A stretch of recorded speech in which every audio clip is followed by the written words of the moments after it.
प्रश्न 18 का चौथा, सिद्ध करें कि त्रिभुज एबीसी समद्विबाहु त्रिभुज होगा जिसमें AB बराबर AC यदि और केवल यदि शीर्षलंब BE बराबर शीर्षलंब CF। तो कह रहा है कि सिद्ध करें कि त्रिभुज एबीसी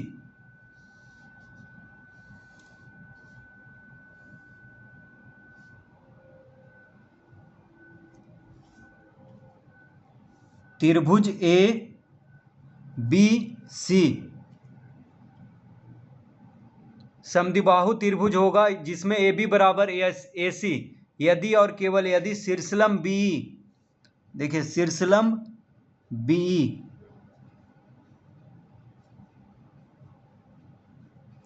तो शीर्षलंब BE मतलब हो गया कि B जो है AC पर लंब है, B क्या है, AC पर लंब है,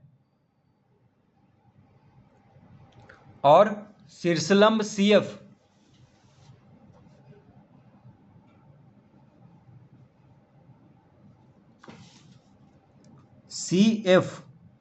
तो CF जो है AB पर लंब है।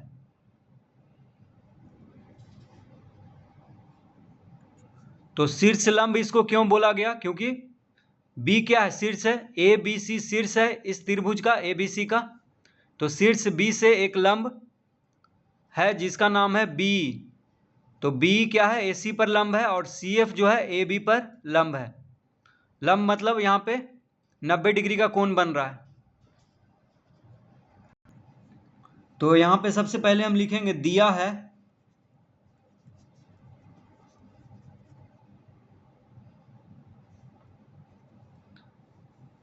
B बराबर CF, B बराबर CF क्या क्या दिया हुआ है, BE बराबर CF ये दिया हुआ है। शीर्षलंब BE और शीर्षलंब CF क्या है, बराबर है। उसके बाद कोण BEC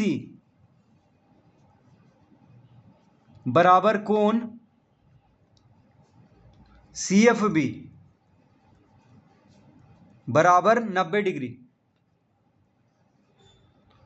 तो कोण BEC, देखिए ये कोण कितना बन रहा है, 90 डिग्री का। तो BEC ये कोण 90 डिग्री का 90 डिग्री का है क्योंकि B लंब है AC पर।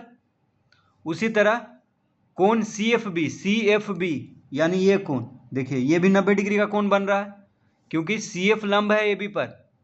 तो कोण BEC बराबर कोण CFB हो जाएगा जो कि है 90 डिग्री। तो ये दो चीज दिया हुआ है।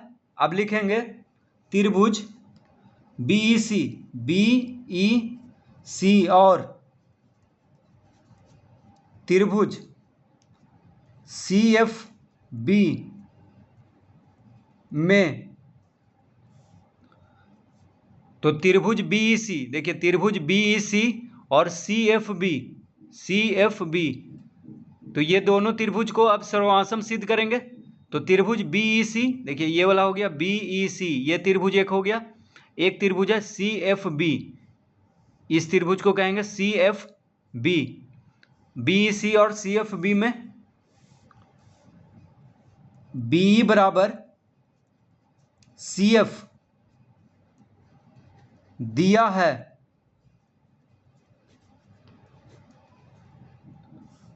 तो त्रिभुज BEC और त्रिभुज CFB में BE और CF क्या है, बराबर दिया हुआ है।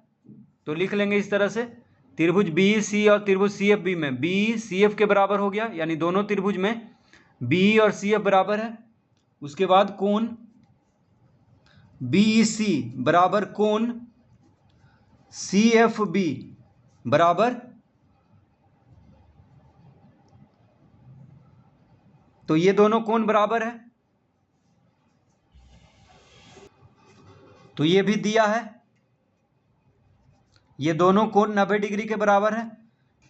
ठीक है, आपस में ये दोनों कोण बराबर होगा क्योंकि दोनों 90 डिग्री का है।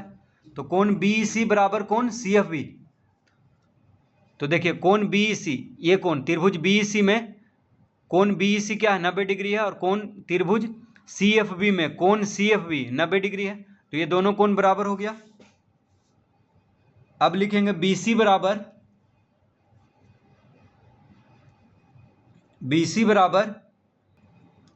CB। BC CB के बराबर है क्योंकि उभयनिष्ठ है ये दोनों त्रिभुज में।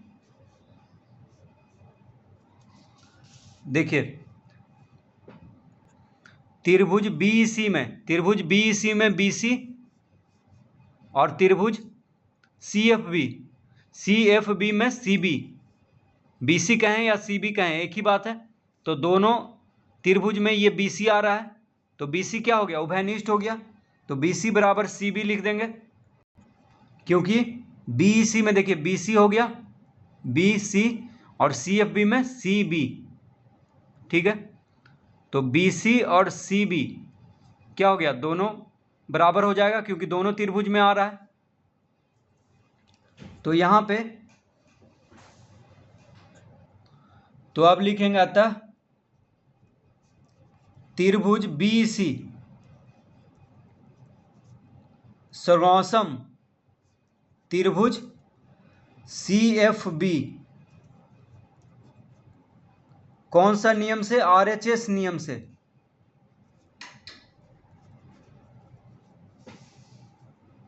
तो त्रिभुज BEC सर्वासम त्रिभुज CFB कौन सा नियम से, RHS।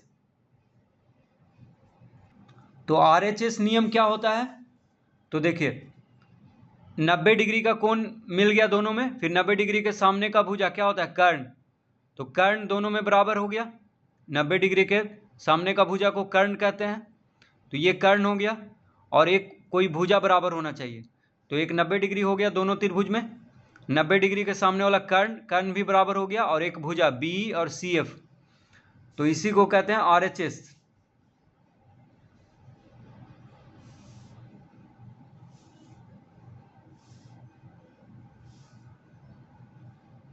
तो RHS नियम से दोनों त्रिभुज हो गया समवासम। तो जब त्रिभुज समवासम हो गया तो उसका संगत भाग भी बराबर होगा, यानी कोण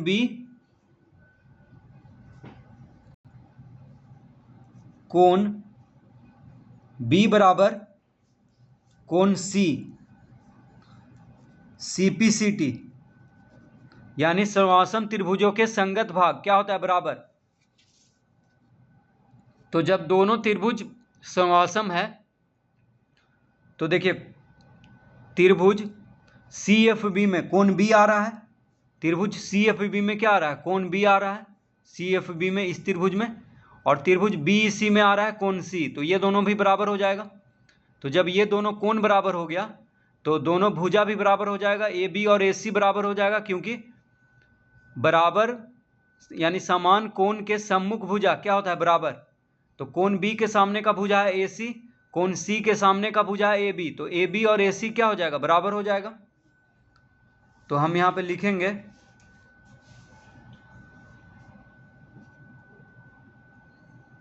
अतः AB बराबर AC। क्यों हुआ ऐसा, तो लिखेंगे समान कोण के सम्मुख भुजा, यानी बराबर कोण के सम्मुख भुजा क्या होता है, बराबर होता है। तो AB बराबर AC हो गया, क्योंकि कोण B और कोण C बराबर है, इसलिए AB और AC बराबर हो जाएगा। तो जब AB और AC बराबर हो गया, इसका मतलब त्रिभुज ABC क्या है, एक समद्विबाहु त्रिभुज है। तो हमको यही सिद्ध करना था, AB बराबर AC। तो जब त्रिभुज का जब दो भुजा बराबर होता है तो उसको क्या कहते हैं, समद्विबाहु त्रिभुज। तो जब AB और AC बराबर हो गया, इसका मतलब त्रिभुज ABC क्या है, एक समद्विबाहु त्रिभुज है।